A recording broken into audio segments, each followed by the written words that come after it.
Assalamualaikum warahmatullahi wabarakatuh. Selamat pagi, siang, dan malam untuk kita semua. Pada kesempatan kali ini, kami dari kelompok 6 akan mempresentasikan hasil kerja kami mengenai materi manajemen dalam agribisnis. Presentasi ini kami buat dalam rangka penyelesaian tugas mata kuliah manajemen agribisnis yang diampu oleh Bapak Hendra Saputra. Baik, sebelum memulai presentasi, adapun anggota dari kelompok kami. Di antaranya yang pertama yaitu Anggi Fuzi Nadia Sibuea, kemudian ada Agung Khairul Tazri, Kamilia Manik, Tri Rizaldi, Muhammad Alfi Syahril, dan Yuninda Febiola Nasution. Tanpa memperlama dan memperpanjang kalam, langsung saja kita mulai presentasinya. Adapun rumusan masalah pada materi kita kali ini, yang pertama apa saja pengertian dan ruang lingkup manajemen di dalam agribisnis, apa saja peran manajer di dalam agribisnis, apa saja fungsi-fungsi manajemen di dalam agribisnis, apa saja tingkatan manajemen, dan apa saja tanggung jawab dan fungsi manajemen. Nah, kita masuk kepada pengertian dan ruang lingkup manajemen di dalam agribisnis. Manajemen agribisnis itu merupakan perpaduan dari bisnis dan juga pertanian, atau yang biasa disebut dengan suatu kegiatan di dalam bidang pertanian yang merupakan manajemen yang melaksanakan fungsi perencanaan, fungsi pengorganisasian, fungsi pengarahan, dan fungsi pengawasan serta pengendalian dengan menggunakan sumber daya yang tersedia untuk menghasilkan produk pertanian dan keuntungan yang maksimal. Selanjutnya, aku bakalan ngejelasin apa sih yang dimaksud dengan peran manajer dalam agribisnis. Peranan manajemen dalam agribisnis sangat penting di dalam pelaksanaan untuk mencapai tujuan atau visi dan misi perusahaan organisasi. Perusahaan dapat memiliki satu atau beberapa tujuan. Nah, peranan manajemen yang utama adalah bagaimana petani ataupun perusahaan dapat mencapai tujuan-tujuan perusahaan tersebut dengan efisien dan efektif, dengan menggunakan sumber daya input perusahaan yang terbatas. Adapun tujuan-tujuan ini dapat dibagi ke dalam tahapan-tahapan tujuan, jangka pendek dan jangka panjang. Untuk mencapai tujuan tersebut secara efektif dan efisien, peranan fungsi manajemen dapat diterapkan.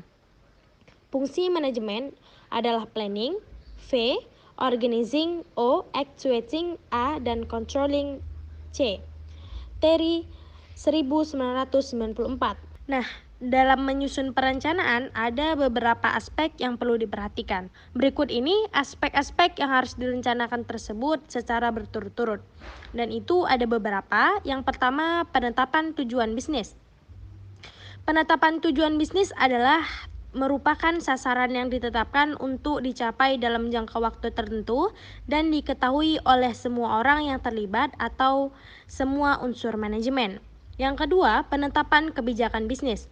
Penetapan kebijakan bisnis adalah suatu pernyataan atau pengertian untuk menyalurkan pikiran dalam mengambil keputusan terhadap tindakan-tindakan untuk mencapai tujuan. Yang ketiga, penetapan strategi. Penetapan strategi adalah merupakan tindakan penyesuaian dari rencana yang telah dibuat.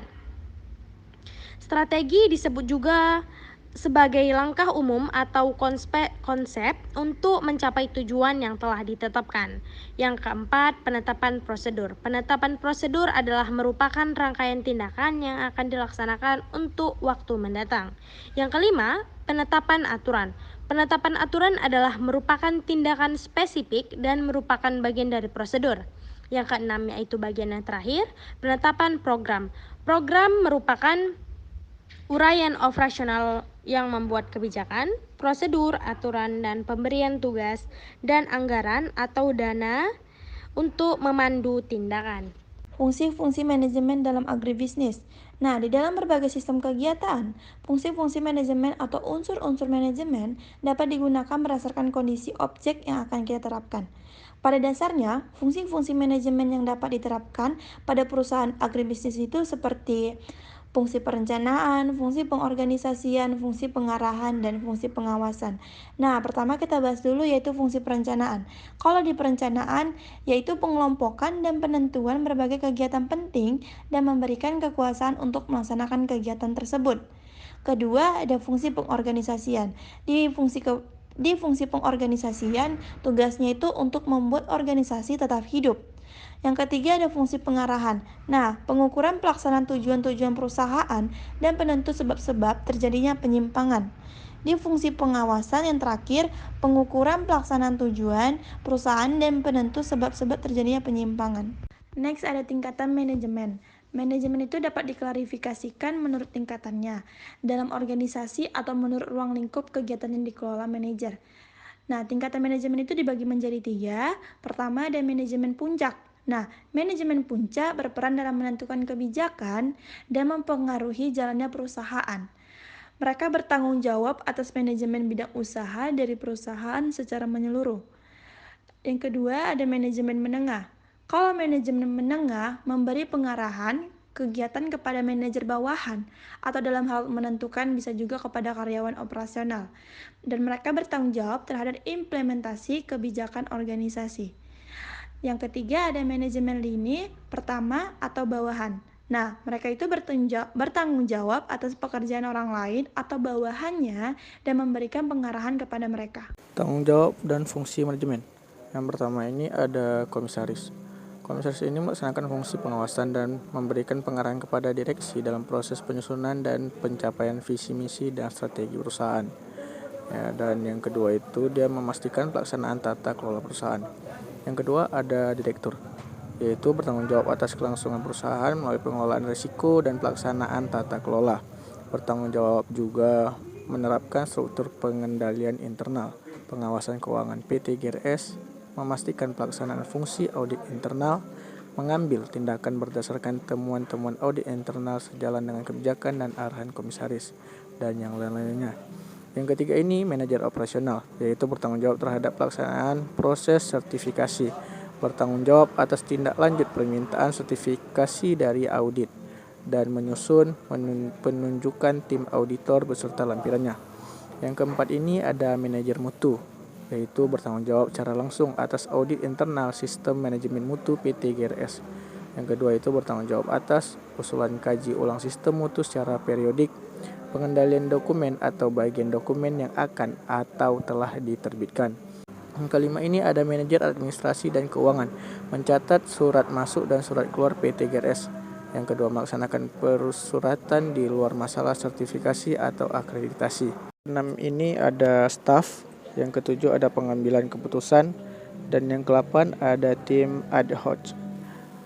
Fungsi manajemen agribisnis, yaitu sebagai penyelenggaraan dan juga penyaluran sarana produksi, melakukan kegiatan budidaya dan pengolahan barang, dan pemasaran barang.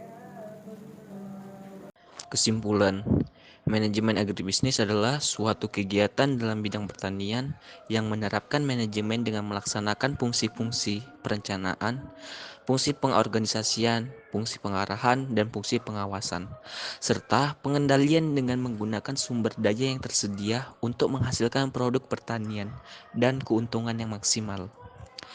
Agribisnis sebagai sebuah sistem memiliki 4 subsistem utama, yaitu subsistem penyediaan sarana dan prasarana usaha tani, subsistem usaha tani atau budidaya, subsistem pengelolaan dan penyimpanan, dan subsistem pemasaran. Keempat subsistem tersebut sekaligus menjadi ruang lingkup atau batasan dalam manajemen agribisnis. Manajemen agribisnis menerapkan fungsi-fungsi manajemen seperti halnya manajemen yang lain, yakni fungsi perencanaan, pengorganisasian, pelaksanaan, pengawasan, pengevaluasian, dan pengendalian. Kemudian saran. Manajemen agribisnis memiliki ruang lingkup yang sangat luas. Untuk itu diperlukan pemahaman dan wawasan yang lebih dalam. Teori-teori tentang manajemen agribisnis yang digunakan masih terlalu sedikit, sehingga dibutuhkan referensi yang lebih banyak lagi. Baik, demikian hasil presentasi dari kami kelompok 6. Lebih dan kurang kami mohon maaf, kepada Allah kami mohon ampun. Wabillahi taufiq wal hidayah. Wassalamualaikum warahmatullahi wabarakatuh.